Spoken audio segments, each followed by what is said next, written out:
Kivu Times. Kivu Times. Honorable Alimas Malumbi Mathieu, bonjour. Bonjour, monsieur les journalistes. Bonsoir.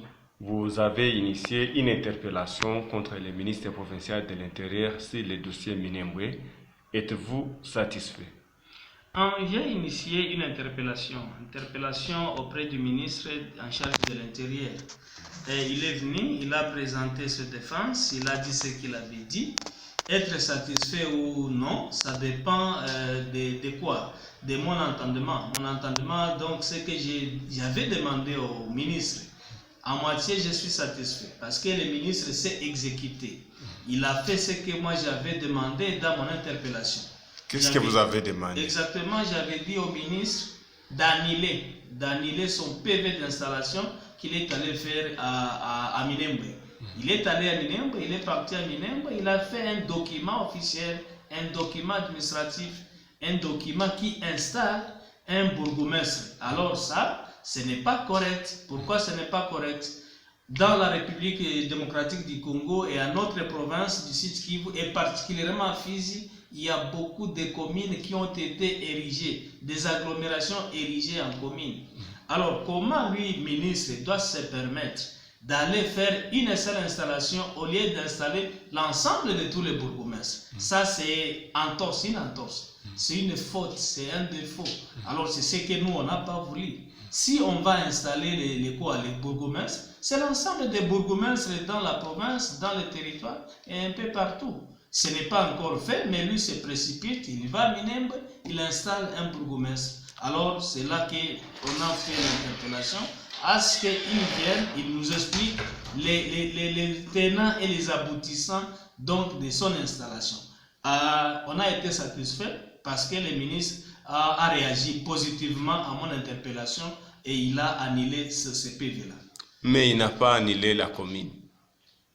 Non, c'est ça que moi je viens de dire. Je viens de montrer que les responsabilités sont limitées. Et le ministre, il est un ministre provincial. Ce n'est pas lui qui a créé la commune.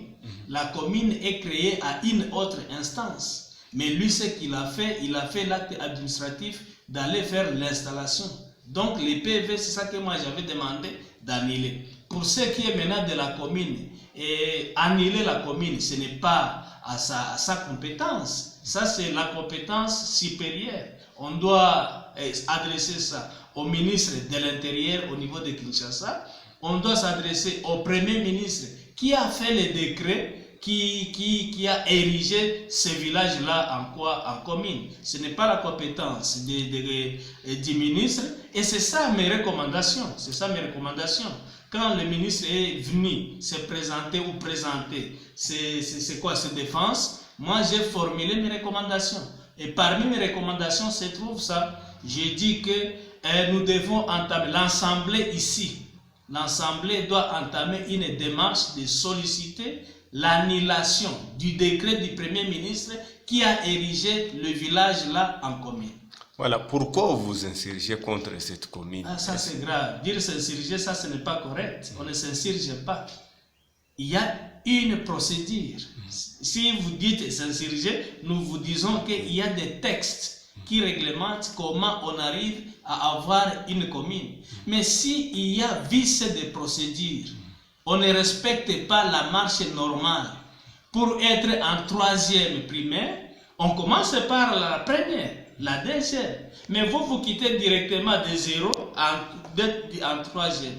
Moi, je pense que ce n'est pas une marche qui est correcte. Il y a tout un processus. Pour qu'une agglomération soit érigée en commune, il y a des textes qui montrent les processus à faire, les étapes à prendre. D'abord, c'est quoi? Il faut que chaque chef-lieu du territoire doit être érigé en commune. Minembwe, ce n'est pas un chef-lieu de territoire. En deuxième position, chaque agglomération qui a 200 000 habitants, cette agglomération-là doit être érigée en commune. Minembwe, il n'y a même pas 5 000 habitants.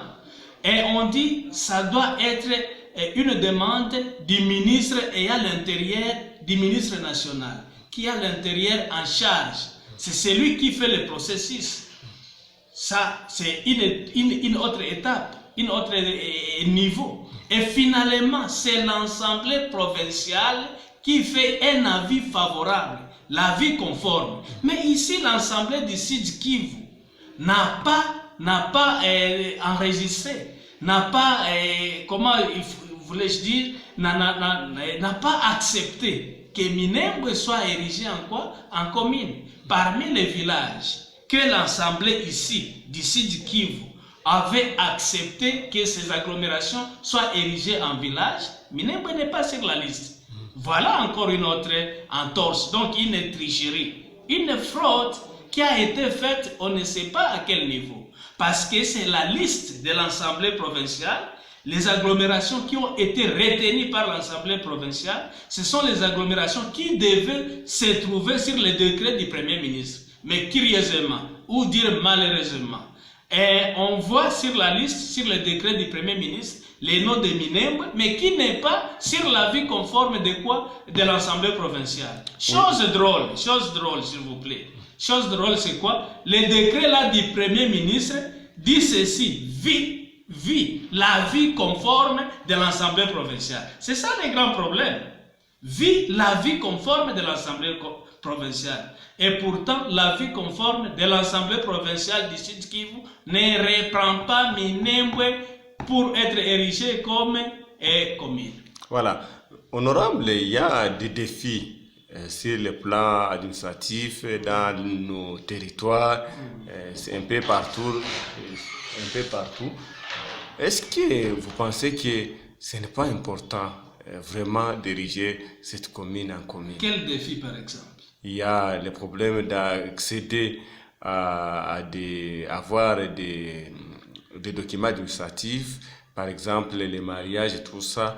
Vous pensez que Minembwe ne peut pas rester comme ça en commune? Pour te répondre, je vais vous dire ceci. Minembwe, c'est un village.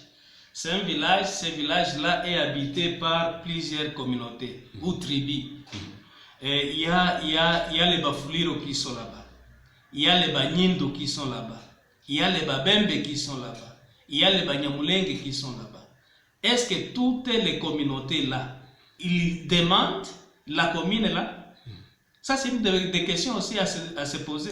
Puisqu'il y a des problèmes, quitter Minembwe, aller chercher les documents au Vira. Je vais arriver par là. Moi, j'ai dit d'abord ceci. Toutes les communautés, les Bafuliro, les Banyindu, les Babembe, est-ce qu'ils réclament la commune?